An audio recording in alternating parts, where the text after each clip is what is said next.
আসসালামু আলাইকুম ওয়া রাহমাতুল্লাহ।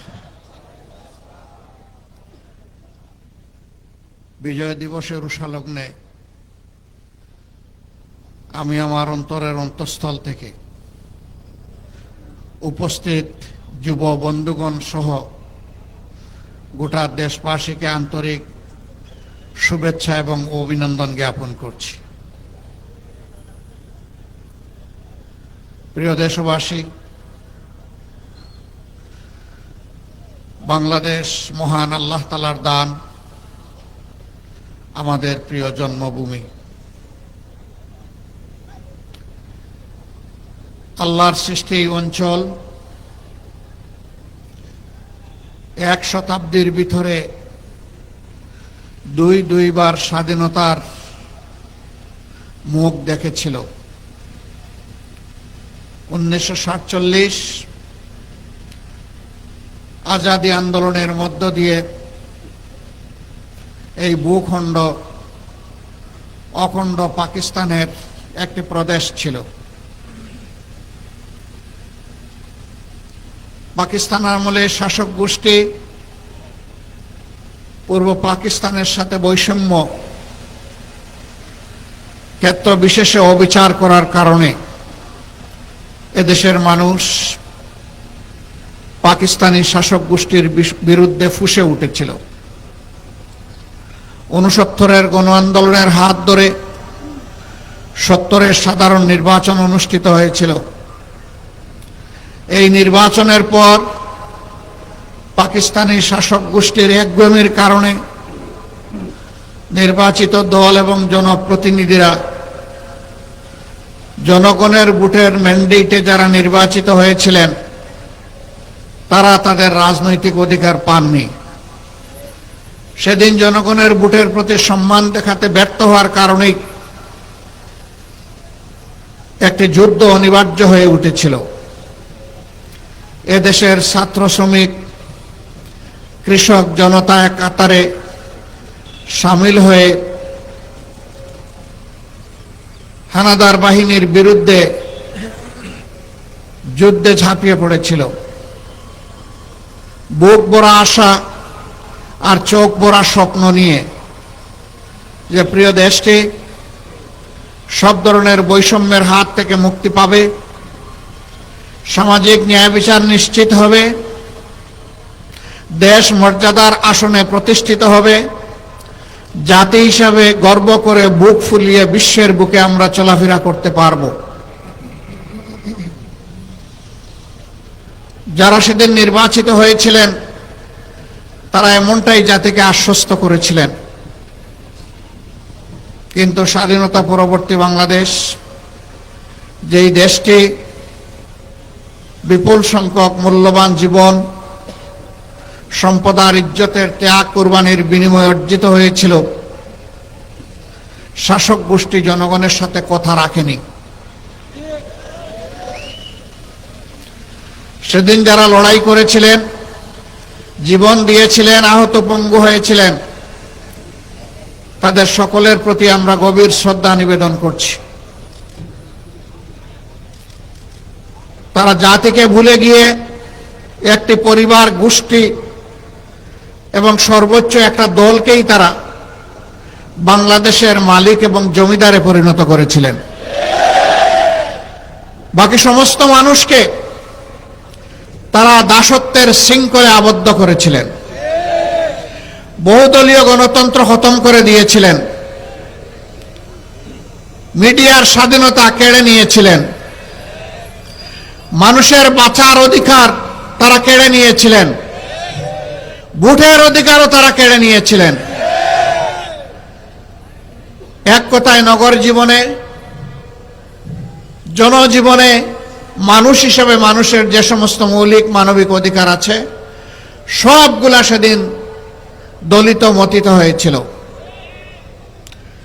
আমাদের পুলিশ ছিল, সেনাবাহিনী ছিল, আধা সামরিক বাহিনী ছিল, সাহায্যকারী আনসার ছিল, কিন্তু দল, গোষ্ঠী, পরিবারকে রক্ষা করার জন্য সেদিন একটি জল্লাদ বাহিনী গঠন করা হয়েছিল যার নাম ছিল রক্ষী বাহিনী।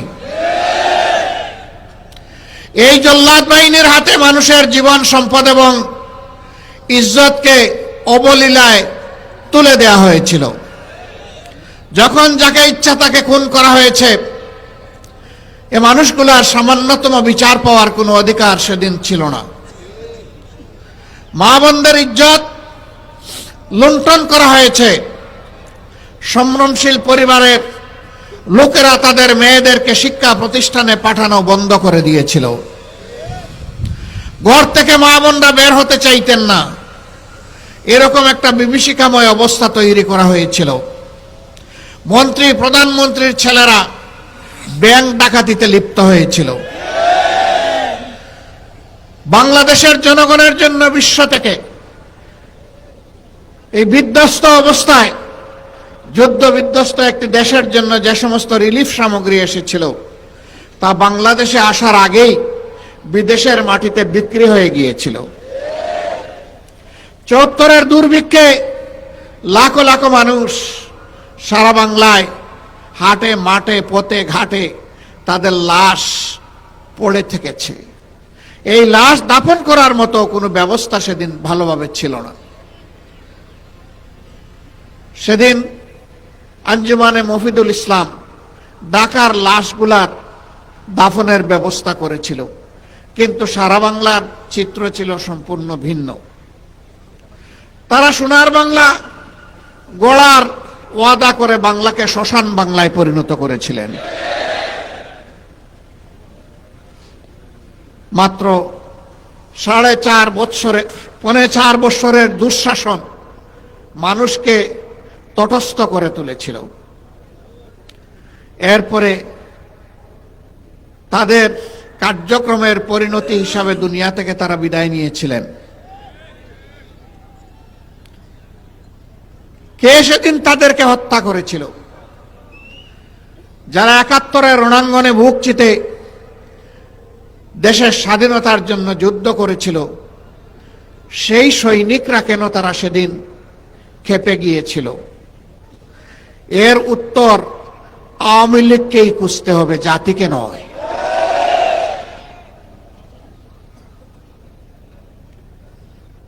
সম্মানিত বন্ধুগণ, আমরা আশা করেছিলাম ৭২-এর 10 জানুয়ারি থেকে ৭৫-এর 15 আগস্ট পর্যন্ত দেশে যে ফ্যাসিবাদ কায়েম হয়েছিল, এক নায়কতন্ত্র কায়েম হয়েছিল, যার পরিণতি সচক্ষে দেখেছে দেশের মানুষ, এটা থেকে আওয়ামী লীগ শিক্ষা নিবে। কিন্তু ওই যে কথা আছে, কয়লা ধইলেও ময়লা যায় না।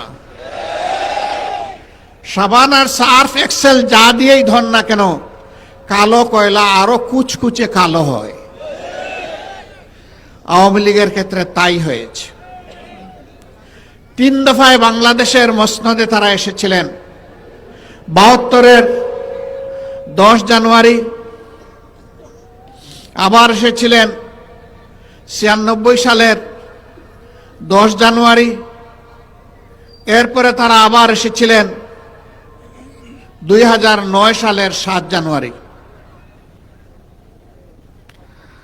এই 3 বার তারা ক্ষমতায় এসে বাংলাদেশকে ছুপ ছুপ রক্ত আর খাড়ি খাড়ি লাশ উপহার দিয়েছে।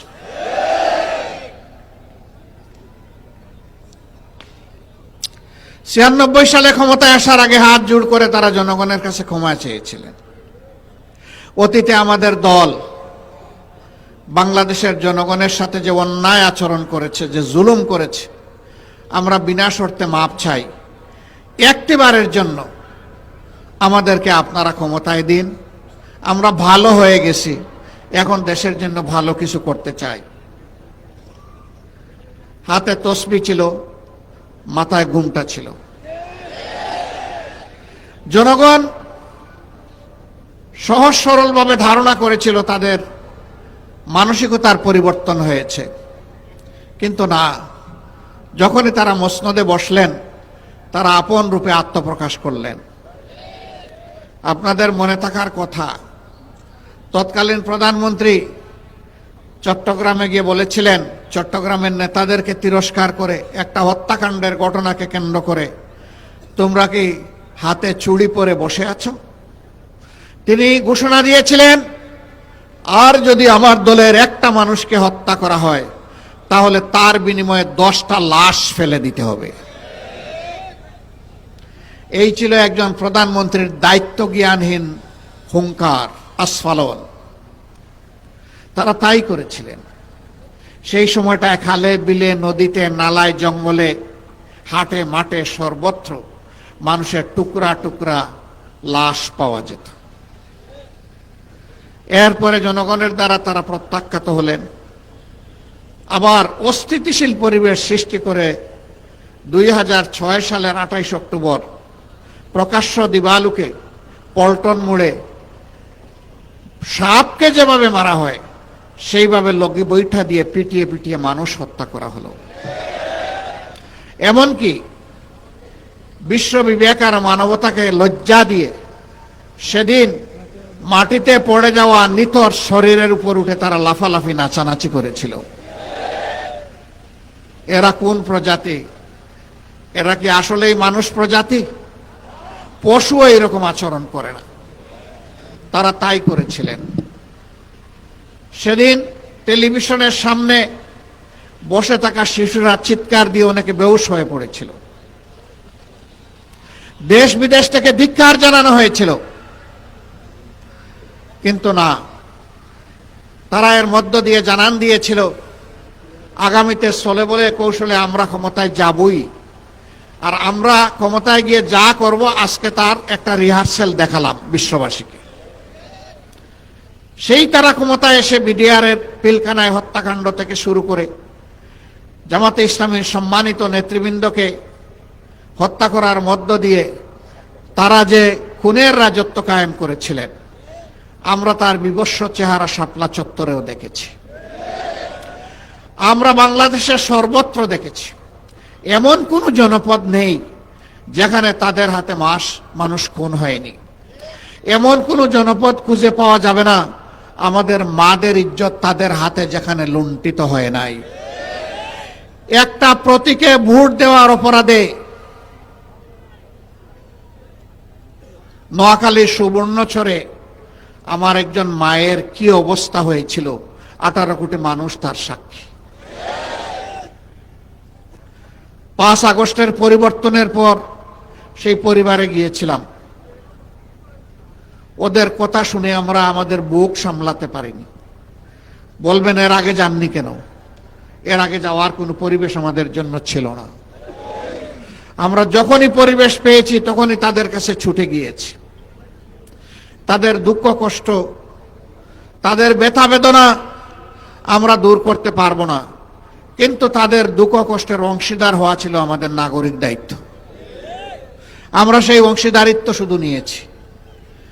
সম্মানিত বন্ধুগণ, এই যে খুন দর্শন আয়নাগর আর গুমের রাজনীতি শুরু হলো, শেষ পর্যন্ত তার পরিণতি ভোগ করে তারা 5 আগস্ট বাংলাদেশ থেকে পালিয়ে গেল। এক চোর মরার আগে বলল, দেখো আমি ঘরে ঘরে চুরি করে তোমাদের বড় ক্ষতি করেছি, কষ্ট দিয়েছি। আমাকে তো সেইভাবে দেশের প্রশাসন শাস্তি দেয় নাই, কিন্তু আমি শাস্তি পেয়ে দুনিয়া থেকে বিদায় নিতে চাই, অথবা বিদায় নেওয়ার পরে শাস্তি নিয়ে আমি হাসরের ময়দানে হাজির হতে চাই। সেদিন যেন আমার শাস্তিটা কিছু লাঘব হয়। আমি যখন মরে যাব আমার লাশটা তখন তোমরা ওই বড় রাস্তার উপর বড় গাছের ডালে তোমরা ঝুলিয়ে রাখবা, আর যেই এদিকে যাবে সে যেন আমার লাশের উপর একটা ঢিল ছুড়ে। লোকেরা ভাবলো তার অনুশোচনা এসেছে, তার ওসিয়ত রক্ষা করা দরকার। তার কথা অনুযায়ী তাকে ঝুলিয়ে দেওয়া হলো। বোকা লোকেরা বুঝে নাই, যেই যাচ্ছে ঢিল ছুড়ে, যেই যাচ্ছে ঢিল ছুড়ে। ইতিমধ্যে থানা পুলিশ এই ব্যাপারে অবহিত হয়েছে। তারা এসে দৌড়ায় হাজির।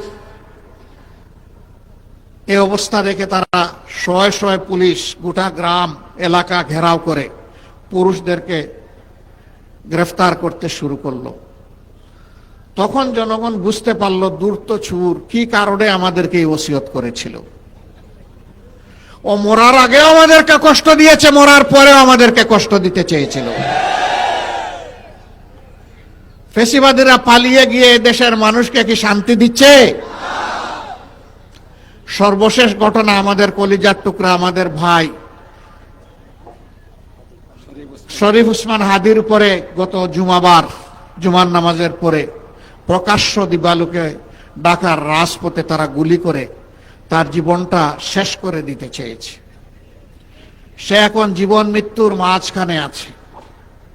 মহান রবের দরবারে দোয়া করে, হে রাব্বুল আলামিন, তুমি তো মৃতদের মধ্য থেকেও জীবন বের করে আনো, তুমি এরকমই একটা জীবন ফিরিয়ে দাও, তাকে সুস্থ করে আবার বিপ্লবী বাংলাদেশের জনগণের বুকে ফিরিয়ে দাও। সে যেন বিপ্লবের পতাকা আরো শক্ত হাতে মজবুত করে ধরতে পারে, এই তৌফিক তাকে দান করো। প্রিয় দেশবাসী, আজকের আমাদের এই যুব ম্যারাথন একথাই দেশবাসী এবং বিশ্ববাসীকে জানানোর জন্য যে অতীতের বস্তাপতা সমস্ত রাজনীতিকে পায়ের তলে ফেলে দিতে চাই। এই রাজনীতি বাংলাদেশে অচল। এই রাজনীতির পাহারাদারি যারা করতে পারবে তারা অচল মালে পরিণত হবে।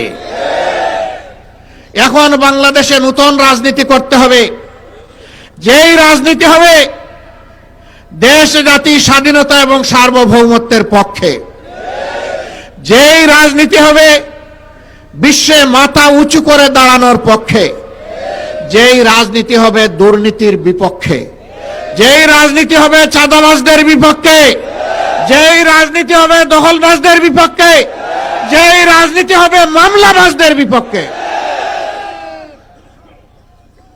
যেই রাজনীতি হবে দর্শনকারীদের বিপক্ষে।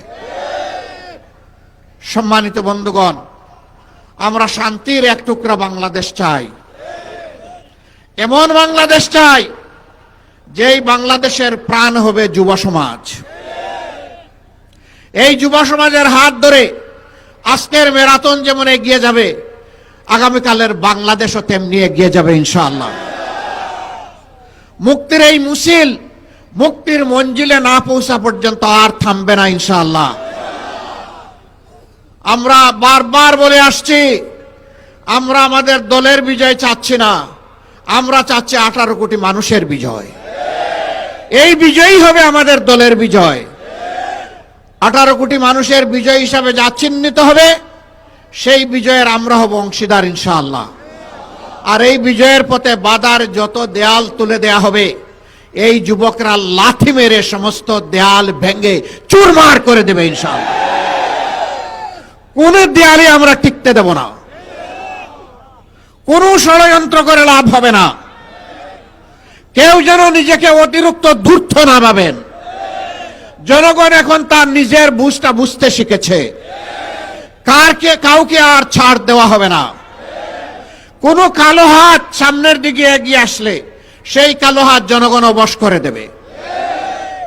কালো টাকার বিনিময়ে মানুষকে কেনার দুঃসাহস দেখালে তাদের মুখে ছাই মেরে দেয়া হবে। আগামীতে যে নির্বাচন ফেব্রুয়ারি মাসে অনুষ্ঠিত হবে 11 তারিখ 12 তারিখ, সেই নির্বাচনের মধ্য দিয়ে বাংলাদেশের নতুন ইতিহাসের মূলক উন্মোচন হবে ইনশাআল্লাহ। এই নির্বাচনে যুবক যুবা তরুণ তরুণী যারা প্রাপ্তবয়স্ক এবং যারা ভোটার দেশে বিদেশে, তাদের ভোট নিয়ে কেউ যেন কোনো ধরনের কারিগরি এবং সিনেমিনি খেলার চেষ্টা না করেন। ইনশাআল্লাহ জনগণের সম্মিলিত প্রতিরোধের মুখে কোনো ষড়যন্ত্র থাকলে সব কিছু ভেসে যাবে। প্রশাসনের প্রতি আমাদের অনুরোধ, আপনাদের উপর রাষ্ট্রের যে দায়িত্ব অর্পিত হয়েছে সেই দায়িত্ব সুষ্ঠুভাবে পালন করুন। নির্বাচন সুষ্ঠুভাবে অনুষ্ঠানের জন্য এখন নির্বাচন কমিশনকে তাদের দায়িত্ব যথাযথভাবে পালন করতে হবে। আমরা তাদের কাছে কোনো আনুকূল্য চাই না, কিন্তু সাবধান করে দিচ্ছি, যদি কারো প্রতি সামান্য কোনো আনুকূল্য দেখানো হয় তা বরদাস্ত করা হবে না।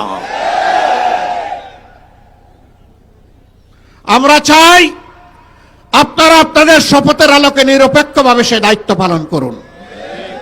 জনগণ যাদেরকে তাদের ভালোবাসা, তাদের সমর্থন এবং ভোট দিয়ে বরণ করে নেবে, আমরাও তাদেরকে বরণ করে নেব ইনশাআল্লাহ। কিন্তু জনগণের ভালোবাসাকে অপমানিত করে, উপেক্ষা করে বাঁকা রাস্তায় কেউ চলতে চাইলে সেই রাস্তা বন্ধ করে দেওয়া হবে। আসুন মুক্তির এই মিছিলে আমরা সবাই শরিক হই। জনজীবনে শান্তি সমৃদ্ধি ফিরে না আসা পর্যন্ত, ভালোবাসার একটি মানবিক সমাজ প্রতিষ্ঠা না হওয়া পর্যন্ত, তারুণ্যের দুর্বার গতির সমাজ প্রতিষ্ঠিত না হওয়া পর্যন্ত আমাদের ম্যারাথন অব্যাহত থাকবে। এই ম্যারাথনে অংশগ্রহণ করার জন্য সকলকে আন্তরিকভাবে ধন্যবাদ জানিয়ে, কৃতজ্ঞতা জানিয়ে আমরা আমাদের ম্যারাথন এখনই শুরু করব। সবাইকে আমরা ম্যারাথনে অংশগ্রহণ করার জন্য আহ্বান জানাচ্ছি। আল্লাহ হাফেজ। বাংলাদেশ জিন্দাবাদ। বাংলাদেশ জামাতে ইসলামী জিন্দাবাদ। বাংলাদেশের স্বাধীনতা, সার্বভৌমত্ব আল্লাহ তাআলা কিয়ামত পর্যন্ত বহাল রাখুন। আল্লাহ হাফেজ।